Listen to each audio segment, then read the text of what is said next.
Ok, então hoje o título do nosso tema é Quando os resultados não são encorajadores. Quando os resultados em missão não são encorajadores. Nós temos estado a falar sobre amor em missão e não sei se repararam, até agora não falamos de amor em missão, da missão num tom excessivamente positivo ou excessivamente romântico, não é? Porque muitas vezes quando se fala de missão, e lembrando que missão é a nossa vida, enquanto nós vivemos, nós testemunhamos o amor de Deus pela vida, através das palavras, da proclamação, mas também através das boas ações. Portanto, isto é missão, não é? Então, enquanto nós estamos em missão, a ideia muitas vezes é que missão vai trazer sempre resultados positivos e extraordinários e fantásticos. E é legítimo pensarmos assim porque quando nós lemos a Bíblia, nós encontramos muitas vezes este tipo de resultados. Por exemplo, no livro de Atos, nós vemos coisas extraordinárias a acontecer lá. Milagres, pessoas a ser curadas, almas a chegar a Jesus, igrejas a constituir-se e assim por diante. E ao longo dos anos, a literatura cristã muitas vezes projetou, não toda ela, está bem? Para sermos rigorosos, mas muita da literatura projetou missão como sendo algo que sempre será assim.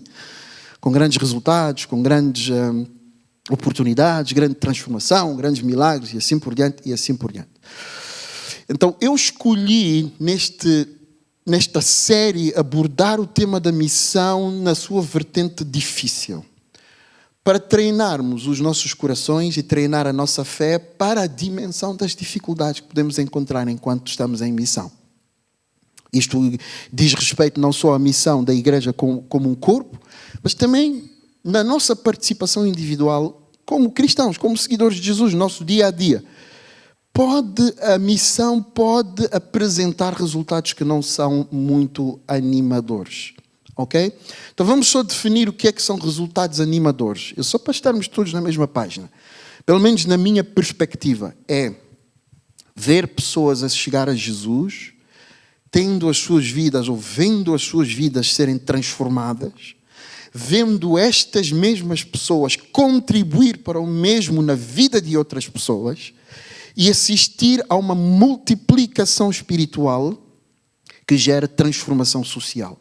Portanto, isto para mim são resultados fantásticos. São resultados que nós esperamos, resultados positivos. Então, nós vivemos numa sociedade resultadista, que é uma sociedade que instiga a ideia do resultado. E quando fazemos alguma coisa, precisamos de ver o resultado, não é? Isto, acho, na minha opinião, que foi muito veiculado pelo mundo empresarial. E não estou com isso a conotar o mundo empresarial de negativo.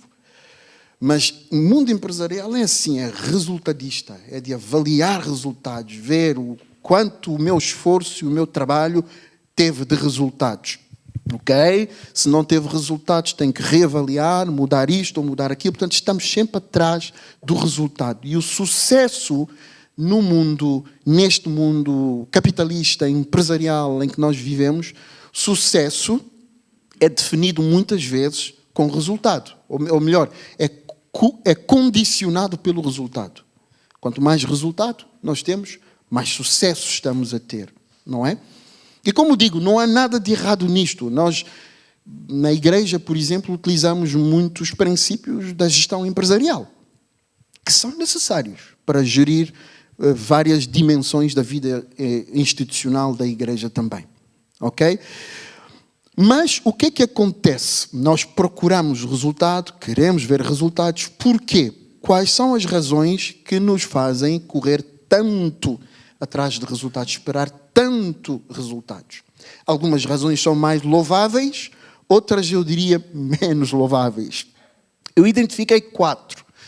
Em primeiro lugar, porque nós não queremos desperdício de esforço, não é? Ou seja, nós não queremos investir esforço e não ter resultados. Porque aí consideramos que estivemos a fazer esforços em vão, seja em que área for, seja estejamos a servir em alguma tarefa da igreja, ou sejamos pastores, ou sejamos evangelistas, ou sejamos o que for, ou mesmo na nossa vida profissional, nós não queremos desperdiçar esforço. Portanto, quando não há resultado, achamos que estamos a fazer um esforço em vão. A segunda razão é porque é por uma questão de orgulho também. Há uma certa questão de orgulho pessoal na necessidade de querer ter resultados. Isso tem a ver com autoconfiança. Sentirmos de nós mesmos que valemos alguma coisa quando os resultados são positivos. Terceira razão tem a ver com, isto é uma razão para mim mais louvável, tem a ver com o que é bom. Ver o que é bom ser útil na vida dos outros. Nós queremos fazer coisas boas, investir esforço e energia em fazer coisas boas e queremos que elas sejam úteis, que tenham utilidade na vida de outras pessoas. Uma quarta razão para querermos tanto ver resultados, esta também é discutível se é louvável ou não, é a nossa reputação. Nós queremos que o nosso nome e as nossas capacidades estejam em alta e sejam reconhecidas pelos outros. Então nós achamos que se não tivermos resultados, os outros não vão ver capacidades em nós. Não é? Pelo contrário, vão pensar que nós não temos valor ou não temos capacidades, portanto isso afeta a nossa imagem, a imagem que temos de nós mesmos. O problema em relação aos resultados, e este é o ponto onde eu quero colocar, ou melhor, é a ferida que eu quero tratar hoje, nesta manhã. O problema na nossa atitude para com os resultados é que a falta de resultados ou a falta de sucesso, não é, podem gerar desânimo, gerar confusão na nossa identidade, no sentido em que começamos a mesclar a nossa identidade com os resultados. Começamos a definir quem somos em função dos resultados que temos, não é? Portanto, isto torna-se problemático. Pode nos conduzir à depressão, não é? Muita gente que sofre de depressão por causa de maus resultados que tem tido ou que teve em algumas dimensões da sua vida. E pode, finalmente, também resultar em desistência. Eu tenho estado particularmente atento a este aspecto, porque eu tenho lido bastante sobre pastores que desistem, por exemplo, do ministério pastoral. Desistem. Desistem porque na sua ideia, na sua concepção de resultado, eles acham que não estão a ter resultados no ministério pastoral. Então ficam desanimados e desistem. Tinha lido há uns anos atrás estatísticas em relação ao Brasil, não em relação a Portugal, que mais de 70% de novos pastores no Brasil, ao fim de 3 anos, desistem do ministério. Isso já li há uns anos atrás, talvez a realidade mudou um pouco. Mas estão a ver, a ânsia de obter resultados pode gerar este resultado na nossa vida e no nosso coração. Li sobre a história de um pastor americano. Aliás, tenho o livro dele em casa. O título, agora não me recordo bem, não tive a atenção de reler o título lá em casa, mas era qualquer coisa como a síndrome do sucesso no ministério. Síndrome do sucesso no ministério. Este pastor conta a sua história, em que ele era uma pessoa com uma grande ambição, uma ambição desmedida de ver a sua igreja crescer numericamente. Então esforçou-se muito para ver esta realidade concretizar-se na sua igreja. Ele participava de todas as conferências que ouvisse ali à sua volta, que tivessem a ver com o crescimento da igreja, que ensinassem métodos de como é que a igreja pode crescer mais. Participou de todas as formações, encontros, tudo o que falasse de crescimento da igreja, ele estava lá. Gastou muito dinheiro e aprendeu muitos princípios para que pudesse aplicá-los na sua igreja, para ver a sua igreja crescer numericamente. Implementou estas técnicas na sua igreja, tentou implementar muitas das estratégias que ele aprendeu e nenhuma delas resultava em crescimento numérico. Ele começou a ficar deprimido, começou a afastar-se da mulher, a esposa começou a notar que ele estava em casa, mas estava ausente emocionalmente. A esposa começou a notar que ele tornou-se muito tenso tenso e muito conflituoso com ela. E a certa altura, ela foi paciente, foi esperando, deixando o tempo passar, mas a certa altura ela foi muito direta com ele. Ele disse: tu estás perdido.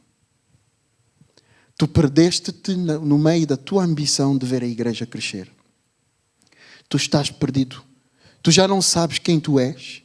Tu já não sabes o que é a tua família. Portanto, estás perdido, precisas te voltar a encontrar. Então, este foi o resultado na vida deste pastor. Nós temos na Bíblia vários exemplos de momentos, circunstâncias onde a missão não produziu resultados. Lá está, na Bíblia não há só exemplos de onde a missão produziu resultados. Mas também há exemplos onde a missão não produziu nenhum resultado. Este texto que acabamos de ler é um exemplo disto. Jesus disponibilizou-se para ir à sua pátria, à terra natal dele, onde ele nasceu. E como era muito comum, Jesus foi a uma sinagoga, que era um ponto de encontro entre os judeus naquele tempo. E Jesus foi lá, ensinou a mensagem, como ele fazia em muitos outros lugares. Jesus fez milagres, como fez em muitos outros lugares. Mas os resultados aqui, ao contrário do que aconteceu em alguns outros lugares, os resultados foram muito desanimadores. Na sua própria terra. Porque as pessoas começaram a estranhar. Mas esse aí, é um homem que nós conhecemos. Nós vimos-lo crescer, de menino para adulto. Sabemos quem é seu pai, quem é sua mãe. Como é que ele está a falar de uma forma tão extraordinária? E como é que ele está a fazer milagres tão extraordinários? E apesar, o que é interessante é isto, é que nós costumamos dizer que o milagre transforma as pessoas. Vejam aqui um exemplo contrário. Apesar de terem visto milagres, a Bíblia diz aqui que escandalizaram-se com Jesus. E Jesus não fez ali muitos milagres por causa do quê? Incredulidade. O que é incredulidade? Este termo refere-se à ausência de fé. O coração está duro. Está tão duro que a pessoa não quer responder com fé a Deus. É a mesma situação que aconteceu com o povo de Israel no deserto. Viram Deus trazer maná, viram Deus transformar água não potável em água potável, viram Deus fazer grandes milagres e mesmo assim, ao mínimo de problema, este Deus, não queremos saber, queremos voltar para o Egito. Incredulidade. Não houve resultados. Jesus foi-se embora. Sem resultados neste lugar. Não há referência de uma pessoa sequer que se converteu aqui. Apesar de ele ter feito milagres neste lugar. E há mais exemplos destes no ministério de Jesus, por mais incrível que pareça.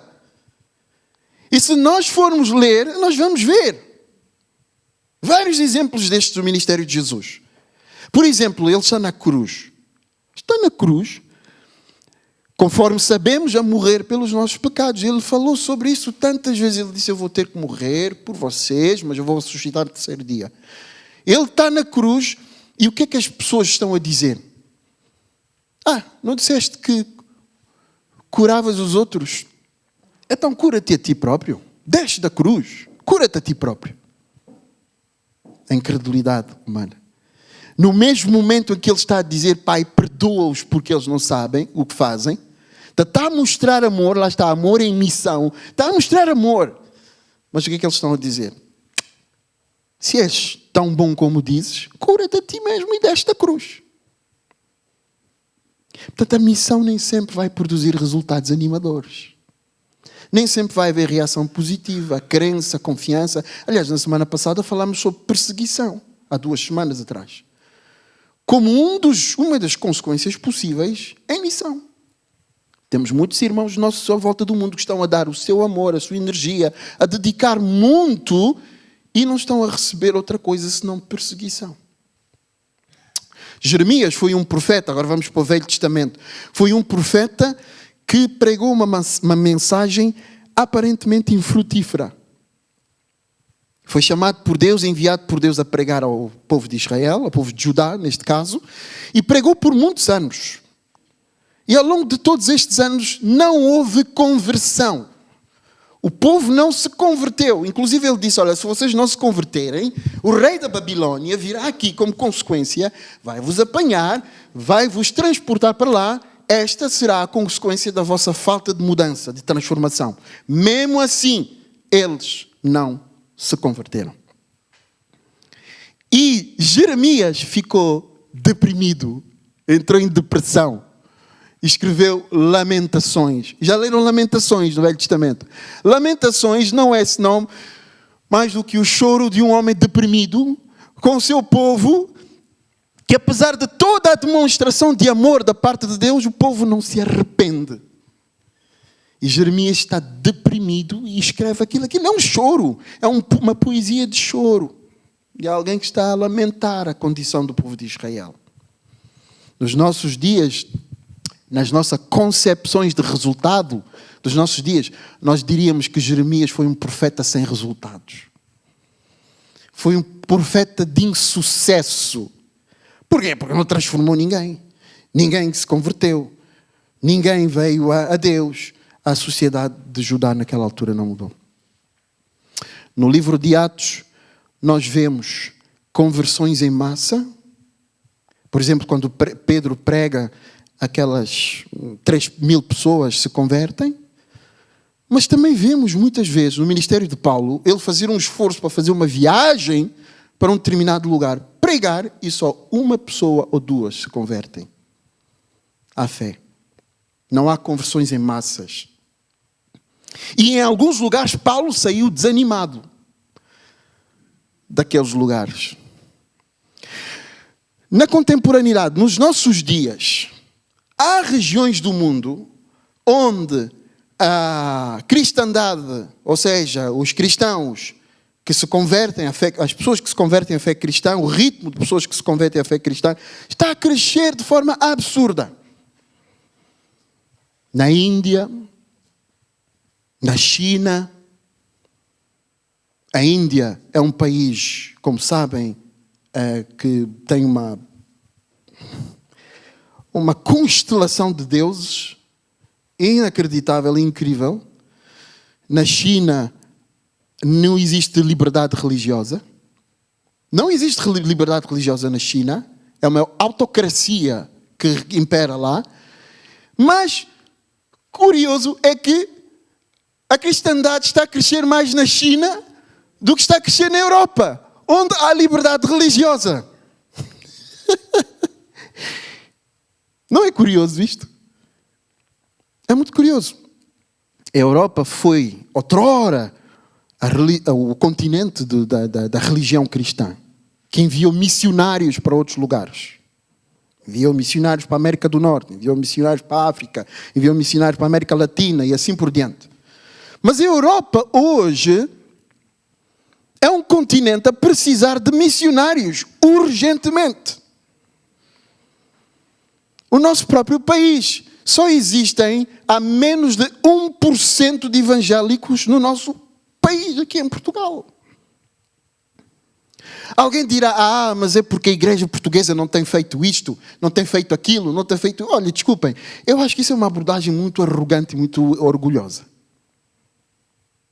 Pensar assim, é porque a igreja não tem feito isto, não tem feito isto, não tem feito... Eu li um pouco da história do evangelicalismo em Portugal. Houve igrejas que ao longo destes anos têm feito tudo o que podem e sabem. Há um pastor que eu conheço em particular, não vou dizer o nome dele para não o comprometer, mas eu conheço esse pastor pessoalmente. Durante anos a fio investiu dinheiro, foi à América buscar todas as técnicas de crescimento da igreja, implementou-as na sua igreja e só tem 30 membros, até hoje. Tem muito mais anos de ministério do que eu. Pessoas têm feito tudo o que podem em Portugal, dedicado toda a energia, recursos financeiros, preparação e assim por diante, e simplesmente em alguns lugares, não em todos, porque temos algumas igrejas grandes em Portugal, mas cuidado porque o grande não significa qualidade. Cuidado, ok? Porque ter muita gente não significa Eu li um livro uma vez de um caso verídico, de um senhor um homem de muita oração, que tinha centenas de pessoas na sua igreja. Ele disse: Senhor, quantas destas centenas é que são realmente teus? O Senhor respondeu-lhe: 8 pessoas. 8 pessoas apenas é que me pertencem. Deste grupo que tu tens de centenas de pessoas, 8 apenas se converteram verdadeiramente e são meus verdadeiramente. Cuidado com a confusão com os números também. Portanto, há momentos onde a missão não produz resultados encorajadores. Há momentos onde a missão é desanimadora. O que é que nós fazemos? Como é que nós agimos quando isso acontece? Qual deve ser a nossa atitude em relação a isto? E é o que nós vamos ver a seguir. Mateus 10 agora, se puderem, por favor, folhear aí um pouco para trás e vamos para Mateus 10. Mateus 10 é muito interessante. Não sei se todos já leram este capítulo de Mateus 10, porque em Mateus 10, Jesus está intencionalmente, aqui é em Mateus 10, mas Lucas também tem a mesma história, e já vamos ver também em Lucas. Mas em Mateus 10, Jesus está intencionalmente, é das poucas vezes que eu vejo isto acontecer na vida de Jesus, intencionalmente a enviar os seus discípulos a ir fazer missões. Diz o texto no início, não vamos ler porque é um texto comprido, tá bem? Só vamos ler alguns trechos. Mas no início diz que Jesus lhes deu poder para expulsar demónios e disse-lhes para irem pregar. Depois deu-lhes várias instruções sobre o que deviam carregar, o que não deviam carregar, como deviam agir, o que deviam fazer e assim por diante. E enviou-os a fazer missões nesse contexto.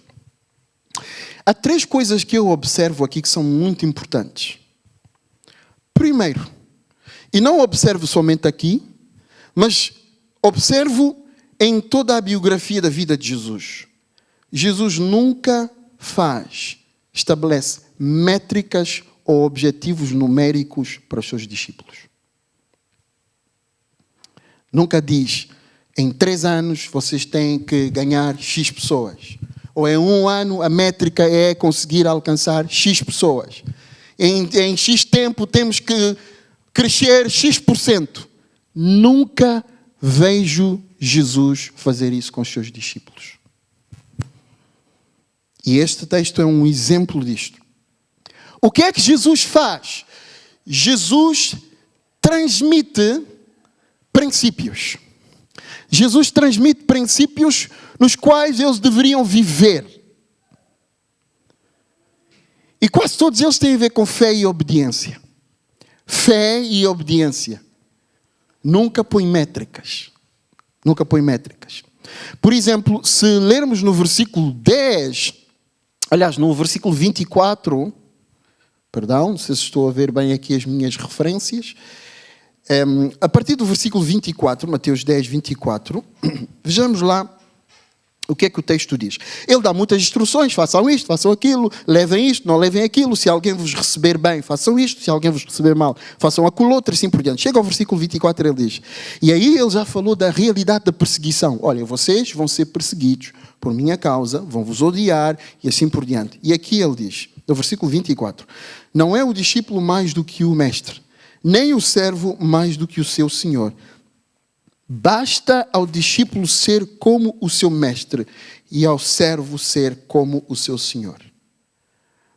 Basta ao discípulo ser como o seu mestre. O que eu espero de vocês é que vocês sejam como eu, meus imitadores. É isso que ele está a dizer. O que eu espero de vocês, no meio de tudo isso que eu vos disse para fazerem, no meio de todos estes desafios que vão encontrar, o que eu espero de vocês é simplesmente identificarem-se comigo. Identifiquem-se comigo. Sejam como eu sou. Imitem-me, no fundo. Considerem-se como pequenos cristos. Basta ao discípulo ser como o seu Senhor. E depois deixa mais instruções, assim, muito universais. Versículo 28. E não temais os que matam o corpo e não podem matar a alma. Temei antes aquele que pode fazer perecer no inferno a alma e o corpo. Isto é, não temam os homens, mas temam sim a Deus. Temor aqui, obviamente, podemos considerar medo, não é? Alguns podem pensar que é medo, mas é uma reverência. É uma reverência, está a dizer, reverenciem a Deus. Não tenham medo de ninguém. Não tenham medo de ninguém. Reverenciem, vivam em reverência a Deus, porque Deus sim é Senhor da vida e Ele tem poder para mandar a alma no inferno. Deus tem este poder, esta autoridade. Então reverenciem a Deus. Depois, versículo 52. Portanto, qualquer que me confessar diante dos homens, eu o confessarei diante do meu Pai que está nos céus. Mas qualquer que me negar diante dos homens, eu o negarei também. Versículo 37. Quem ama o pai ou a mãe mais do que a mim, não é digno de mim. E quem ama o filho ou a filha mais do que a mim, não é digno de mim. Jesus, estão a ver a sequência de coisas que Jesus espera dos seus discípulos. Que eles se identifiquem com Ele. Que eles não temam os homens, mas que temam-no a Ele, a Deus. E finalmente, que o amem mais do que pai e mãe. Que não percam o seu amor por Ele. Que ponham Jesus com prioridade das suas vidas. Nunca põe métricas. Nem objetivos numéricos. Ele está à espera que eles sejam fiéis. É isso que Ele está à espera. Ele está à espera que eles sejam fiéis. O que é que Deus está à espera da tua parte e da minha parte? Que sejamos fiéis. O que é que isso significa? Vamos aplicar isso um pouco. O que é que isso significa? Ser fiéis. Primeiro, no vosso relacionamento com Cristo. A coisa mais importante não é o serviço que prestam a Jesus. As tarefas que fazem por Cristo. A coisa mais importante é o vosso relacionamento pessoal com Jesus. Quem é Jesus para ti? Como é que tratas Jesus no teu dia a dia? Isto é a coisa mais importante de todas. É a coisa que devemos procurar preservar a todo o custo. E é isto que tem a ver com amor. Amar a Jesus é a coisa mais importante de todas. Ser fiéis a Cristo no nosso relacionamento com Ele. Agora, se tu serves em nome de Cristo em alguma área, em alguma coisa, ser fiel no teu serviço. Ser fiel no teu serviço. Se tu és evangelista, ser fiel como evangelista. Se tu és administrador das finanças da igreja, por exemplo, pode ser em outra área, na vida pessoal. Mas vamos aplicar aqui a igreja, ser fiel no que tu fazes. Faz isso com toda a fidelidade. Se tu és líder de louvor, faz isso com toda a fidelidade. Se tu diriges um grupo de estudos bíblicos, faz isso com a máxima excelência e fidelidade a Cristo. A Cristo, como resultado e consequência do teu relacionamento com Cristo. Não numa lógica resultadista, empresarial. Sim, há princípios empresariais que podemos aproveitar, mas é numa lógica de eu estou a fazer isso porque eu amo a Cristo. Em nome de Cristo e para Cristo, para a glória de Cristo e para a honra de Cristo. Não está nas tuas mãos determinar os resultados. Perceberam o que eu disse? Olhem, a área do reino de Deus é a única área onde eu acho que esta lógica empresarial dos resultados não funciona. Na totalidade. Por quê? Lembre-se do que eu disse. O que é resultado? O que é resultado ótimo? Pessoas virem a Cristo. Pessoas amarem a Cristo. Pessoas serem transformadas nas suas vidas e fazerem o mesmo ou contribuem para que o mesmo aconteça na vida de outras pessoas. Ver multiplicação espiritual. Meus caros, a nossa atuação pode ter alguma contribuição. Não estou a dizer que não vale nada. Tem alguma contribuição. Mas a nossa atuação não determina o crescimento ou resultado, este resultado que eu estou a falar, a nossa atuação não a determina. Porque há muita gente, como eu disse, que está a fazer o melhor, com a melhor atitude, com a melhor postura. Eu conheço, por exemplo, alguém na Alemanha, está numa zona difícil da Alemanha, na Bavária, onde há muita descrença, o Evangelho tem muita dificuldade de entrar. É um irmão nosso que é fiel, super fiel, faz tudo com muito amor, mas só tem uma igreja de 40 pessoas já há muitos anos. E não passa muito disso. A nossa atuação não é a coisa mais determinante. Por isso Paulo disse, em 1 Coríntios, no capítulo 3, eu plantei, Apolo regou, mas é Deus quem deu o crescimento. É Deus, e nós não podemos substituir o papel de Deus.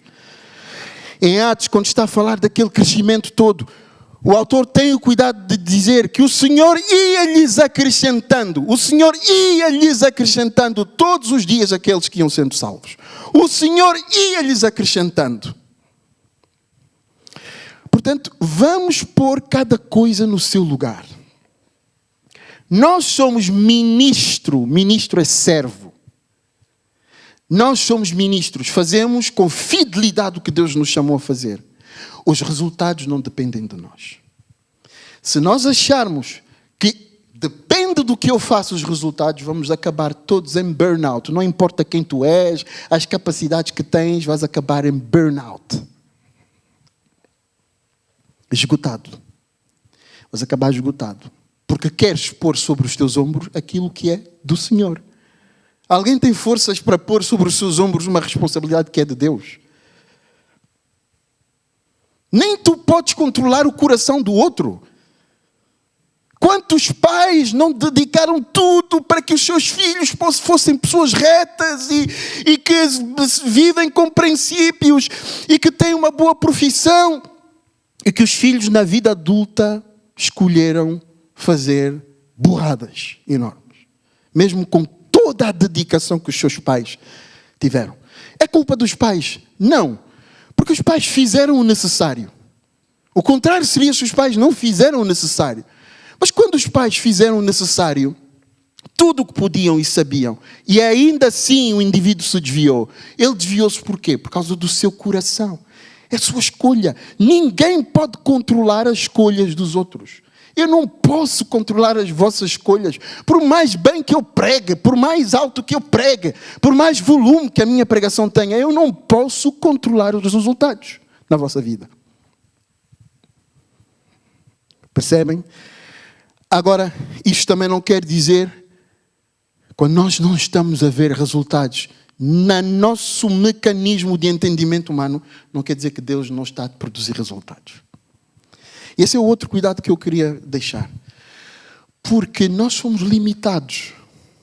Deus produz resultados de maneiras que nós não vemos. E Ele sabe porquê que o faz. Vou dar um exemplo. Tinha um amigo meu que estudou comigo o básico todo. Fizemos o básico juntos. A determinada altura nós nos separamos porque fomos para o 10º e ele foi estudar para uma outra escola. Quando voltei a ver aquele amigo meu, ele estava nas drogas. Não muito pesadas, mas estava nas drogas. Tinha sido expulso pelos pais de casa e estava a dormir na rua, às vezes em Lisboa, e às vezes a alugar, quando encontrasse 10 euros, naquele tempo era possível, 10 euros alugava uma pensão. E passava uma noite numa pensão. Estava assim. Eu fui passear em Lisboa, como muitas vezes fazia, e encontrei-o em Lisboa. Totalmente sujo, mal cheiroso, desanimado, completamente desfeito. Tive uma conversa com ele, depois convidei-o a vir à minha casa, que não era em Lisboa, era na linha de Sintra, em Queluz. Ele veio à minha casa, dei-lhe de comer, partilhei o Evangelho com ele. Eu disse, olha, tens de mudar de vida. Inclusive lembro-me perfeitamente uma pergunta que ele me fez. Se Deus existe, por que é que há tanto sofrimento? Foi a minha primeira estreia com esta pergunta. A primeira vez que alguém me fez essa pergunta. E eu, olhem, respondi o melhor que eu sabia. E sabem o que aconteceu? Alguns dias depois estávamos os dois a andar em Lisboa. a despedir-nos. Eu dei-lhe 10 euros para ele ir para a pensão, dormir, passar a noite na pensão. Sabem o que aconteceu? Ele pediu-me o telefone. Marcos, empresta-me o telefone. Porquê? Quer fazer uma chamada. Dei-lhe o telefone, um Nokia daqueles mais caros naquela época. Desapareceu com o Nokia. Foi apanhar o comboio, fugiu mesmo a correr, na minha frente assim, correu, apanhou o comboio e foi-se embora, nunca mais viu. Eu disse, fogo, que desperdício de energia. Que desperdício de esforço. Quer dizer, eu estou aqui a fazer o melhor que posso para cuidar dele, partilhar as boas novas, e ainda me rouba. Ainda me rouba. Fui muito desanimado, mas sabem o que aconteceu? Já não lembro exatamente quanto tempo, talvez, posso me estar aqui a enganar com o tempo, talvez 2 anos, mas passou um bom tempo, que eu deixei de ver.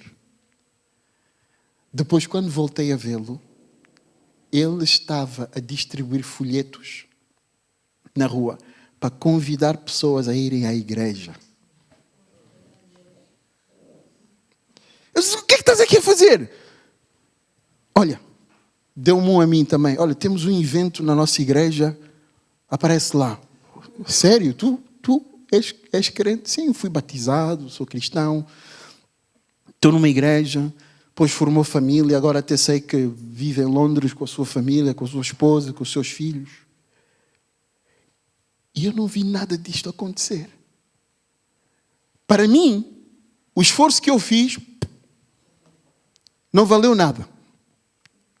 Mas Deus ficou a trabalhar. Olhem, nós às vezes somos um bocadinho egocêntricos demais. Queremos estar sempre no centro do universo e no centro das coisas. A verdade é que Deus vai trabalhar muito para além de ti, para além do que tu fazes, muito para além do teu tempo. Vai trabalhar de outras maneiras que tu não conheces.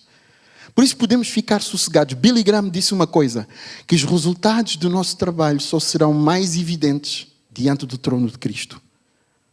Ou seja, quando estivermos diante do trono de Cristo, aí vamos saber efetivamente quem é que se salvou, quem é que não, porquê e assim por diante. Finalmente, vou acelerar um pouco, porque o meu limite para pregar está a chegar ao fim. Não quero abusar muito do vosso tempo. Vou juntar estes 2 elementos de forma muito rápida. Neste comissionamento que Jesus fez aos discípulos, ele quis garantir-lhes, deixar-lhes garantias. Em primeiro lugar, encontramos no versículo 10 a garantia de que eles vão ser cuidados. Jesus disse, não levem provisões. E ele está a deixar-lhes um princípio. Não levem provisões, porque digno é o trabalhador do seu salário. Enquanto vocês estão em missão, vão cuidar de vocês. Vão ser cuidados. E eu tenho vivido isso, graças a Deus. Vocês, enquanto estão em missão, vocês vão ser cuidados. Não se preocupem, não se preocupem. E em segundo lugar, quando fala da perseguição, ele diz assim, olhem, vocês devem lembrar-se que não há um pássaro que cai em terra sem que o vosso Pai o permita. E ele diz depois, vocês valem muito mais do que os pássaros. Desculpem lá aqueles que gostam de colocar os seres humanos em patamar de igualdade com os animais. Mas Cristo está a dizer aqui que nós valemos muito mais do que os pássaros. Muito mais. E por isso, por valermos assim tanto, Ele vai cuidar de nós. Ele tem mais preocupação em garantir-nos o seu amor do que pôr-nos exigências. Olha, tens que alcançar 10 pessoas, tens que alcançar 20, 30. Ele quer garantir-nos que nós vamos ser cuidados por Ele. E finalmente, em Lucas, no mesmo capítulo 19, onde se está a contar a mesma história, sabem, acontece uma coisa extraordinária. Os discípulos vão para a missão, voltam da missão a arrebentar de alegria. Sabem porquê é que eles estão a arrebentar de alegria? Quando eles voltam da missão, lá em Atos 19. Ele disse, porque os demónios se nos submeteram, nós expulsamos os demónios fugiam no teu nome. E Jesus parece que, parafraseando um pouco e trazendo assim para a nossa época, parece que Jesus disse, grande coisa. Ele disse, eu vi Satanás cair dos céus como um relâmpago. Grande coisa. Pois Jesus vai lhes dizer o seguinte, aprendam, ele diz, alegrem-se não porque os demónios se vos submetem, mas alegrem-se sim porque vocês têm os vossos nomes escritos no livro da vida. Jesus está a ensinar os discípulos a saber colocar a sua alegria, a sua satisfação na coisa certa. A nossa alegria e satisfação não deve basear-se nos resultados do nosso trabalho. Porque eles estão a celebrar resultados. Os demónios fugiram. Jesus disse, isto o que é? Isto o que é? Os demónios fugirem. Eu vi Satanás cair do céu. Isso não é nada de extraordinário. Alegrem-se sim, porque os vossos nomes estão escritos no livro da vida. Vocês são de Deus. Vocês são de Cristo. A vossa identidade, ela está em Jesus. Vocês ganhem muito dinheiro ou não, façam muito dinheiro ou não, tenham uma profissão de grande sucesso ou não, sejam ricos ou não sejam, expulsem muitos demónios ou não expulsem, vejam muitos milagres ou não vejam, a vossa identidade é inviolável, inalterável, porque ela está em Cristo. Eu não sou o que faço. Estão a perceber? Eu não sou os resultados do meu trabalho. Eu não sou os resultados do meu trabalho. E nunca vou permitir, eu, Marcos Mente, que alguém me tire a minha alegria por causa dos resultados do ministério. Nunca. Nunca. Resultados do ministério são uma coisa. São de Deus. Não tem nada a ver com isso. Onde é que eu tenho que ser? Eu tenho que ser fiel. Isso sim. Preparaste bem a mensagem, Marcos, antes de a dar? Essa é a pergunta.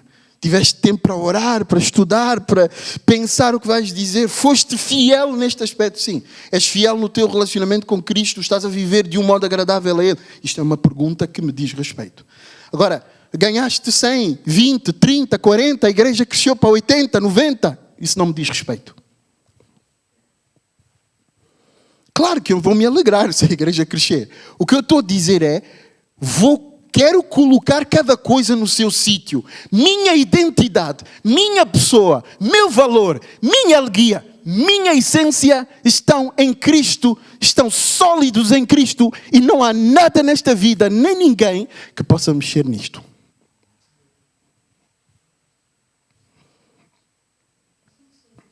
Não há nada nem ninguém que possa mexer nisto.